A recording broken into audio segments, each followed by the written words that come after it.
Assalamualaikum warahmatullahi wabarakatuh. Salam sejahtera untuk kita semua.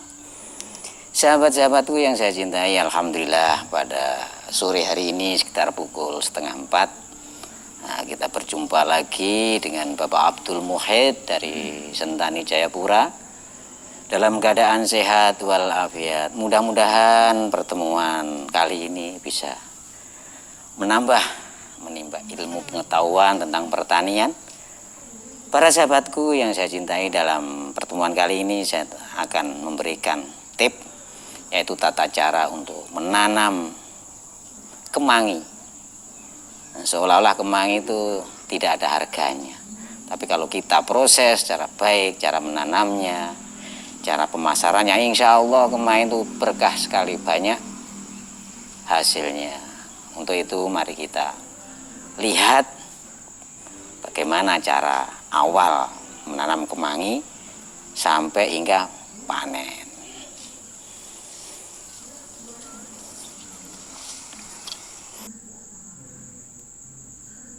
Assalamualaikum warahmatullahi wabarakatuh. Salam jumpa kembali. Nah, ini saya tujukan kepada saudara saya yang ada di Lamongan.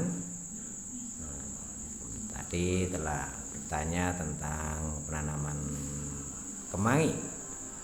Adapun kemangi yang mau ditanam itu di lahan, yaitu tanah liat yang warnanya merah. Nah, bagaimana caranya pengelolaannya?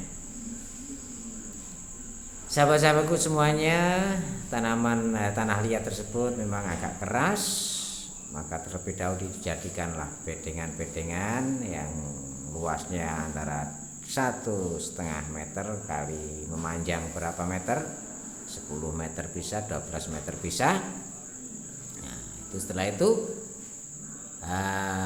kita taburi dengan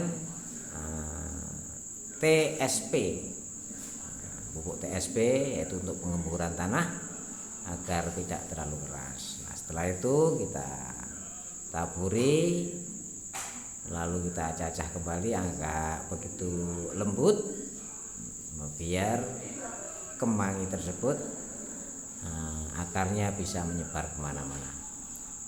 Nah, setelah itu 1 minggu kemudian kita kasih pupuk kandang. Kalau untuk penanaman, mari kita lihat atau kita teruskan video selanjutnya.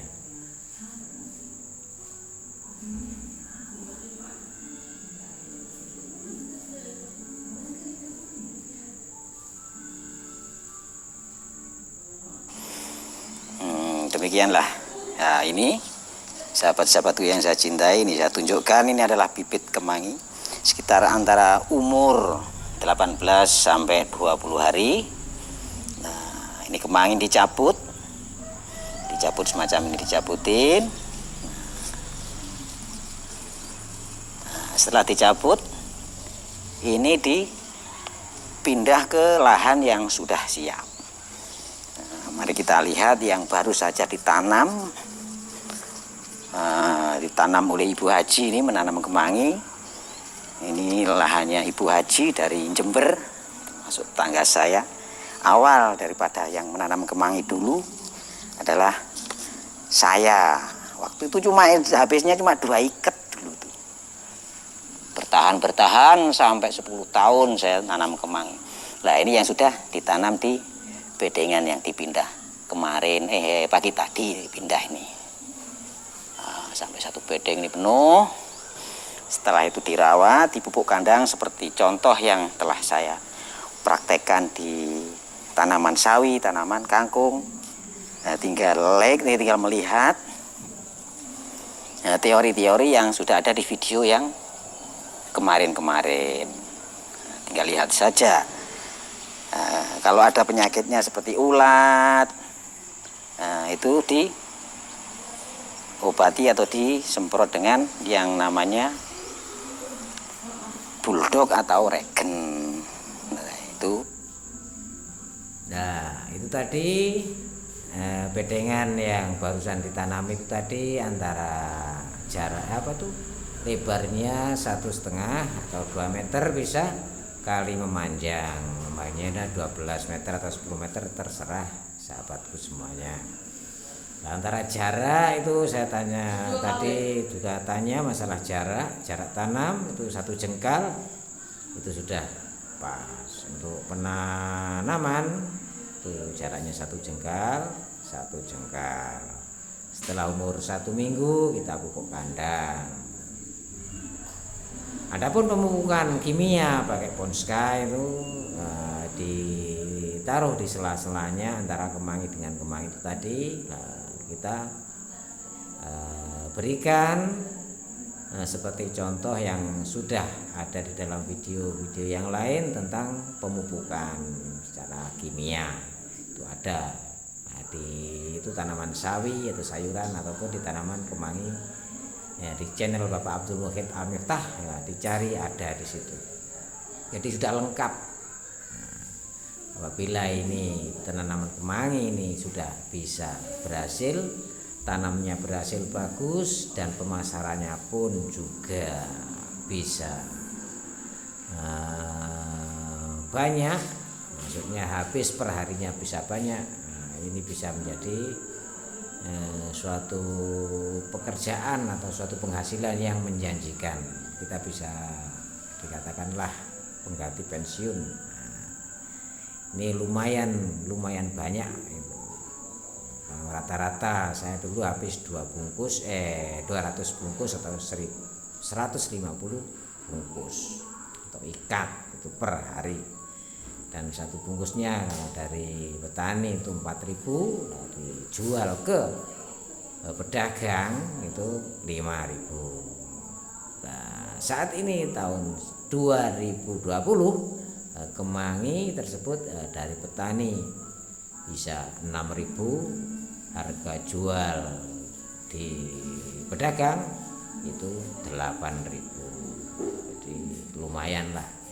Seandainya 5.000 saja, kalau sudah 100 ikat kan sudah 500.000. Nah, ini mari kita lanjutkan video selanjutnya.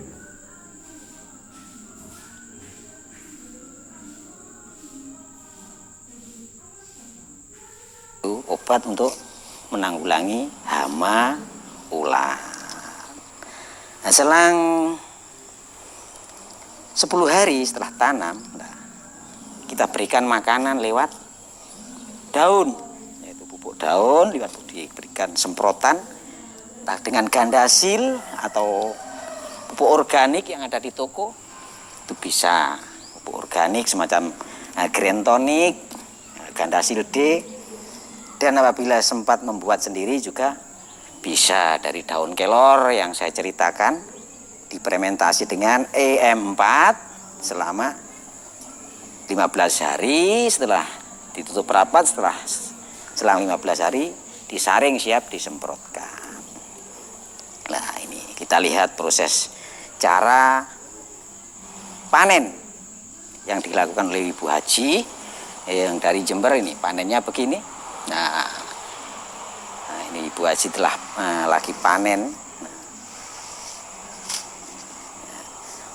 Setelah itu kita dibungkus sekitar antara 1/4 kilo, ya, sekitar segini. Nanti dibungkus dengan daun pisang. Ini harganya di pasaran kalau kita taruh di pedagang 4.000.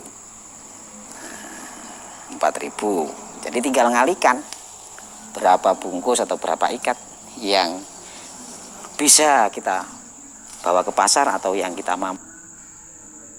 Nah, ini tadi masalah pemupukan, masalah pengobatan gandasil D untuk daun itu diberikan pada umur 10 hari. Nah, itu ada tadi di tayangan tadi saya bilang antara gandasil D dengan green tonic. Nah, untuk kemangi itu lebih baik adalah gandasil D, karena kalau pakai green tonic dan lainnya yang pakai pupuk cair itu biasanya itu ada 3 fungsi, yaitu daun, bunga, dan buah. Padahal ini sangat dibutuhkan daunnya, jadi enggak perlu bunganya. Yang bagus adalah Gandasil D, itu diberikan sekitar umur 10 hari kita berikan. Nah, nanti setelah panen seperti tadi, panennya dipangkas keseluruhan, itu baru dibersihkan gulma-gulma atau rumput di sela-selanya, lalu ditaburi dengan Ponska kembali. Nah, setelah ditaburi, kalau tanahnya kering, kalau bagusnya itu dikocor ataupun maksudnya dikocor, dikasih air biar makanan atau pupuk yang telah diberikan atau yang telah diponska dan pupuk kandang biar cepat diserap oleh akar-akar kemangi tersebut dan cepat tumbuh bagus. Nanti selang umur 1 minggu setelah potong, maka kita pupuk kembali dengan pupuk daun, disemprotkan. Dengan pencegahan hama juga bisa. Adapun takaran yang ditanyakan tadi, takarannya bagaimana? Nah, dalam satu tangki sekitar isi 15 liter itu 2 sendok makan Gandasil D dan 2 tutup daripada obat hama. Terserah hamanya itu apa. Kalau memang ada jamur yang mematikan, itu ya dikasih obat jamur seperti Amirstatop, Bion dan sebagainya. Nah, itu keterangan dari saya.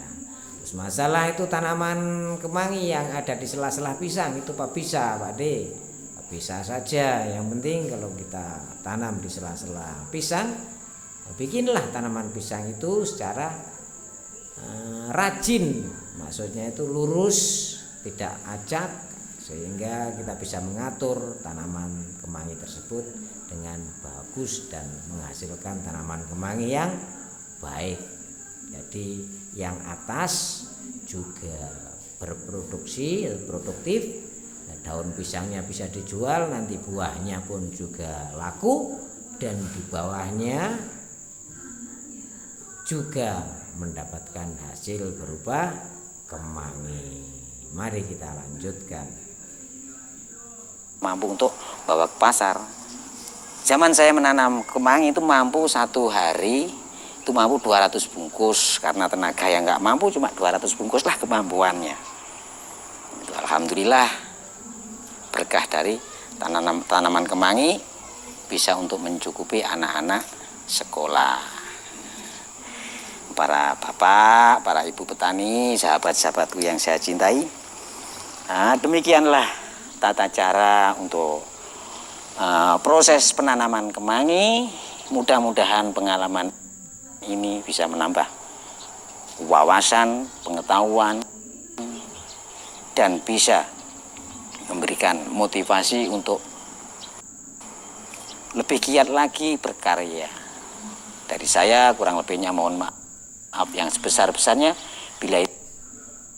Nah, demikianlah apa yang telah saya berikan kepada sahabat-sahabatku semuanya, khusus yaitu sahabat yang dari Pekalongan yang baru saja nelpon ingin keterangan yang lebih lanjut. Untuk selanjutnya, agar Pak D biar bisa meneliti, menelaah dan mempelajari dan memberikan bimbingan terhadap Mas yang ada di Pekalongan tepat pada sasaran, maka saya mohon untuk mengirimkan video tentang lahan yang mau ditanami kemangi, agar Pak D biar bisa memberikan masukan yang tepat dengan keadaan tanah yang ada. Kurang lebihnya mohon maaf yang sebesar-besarnya. Billahi taufik wal hidayah. Assalamualaikum warahmatullahi wabarakatuh.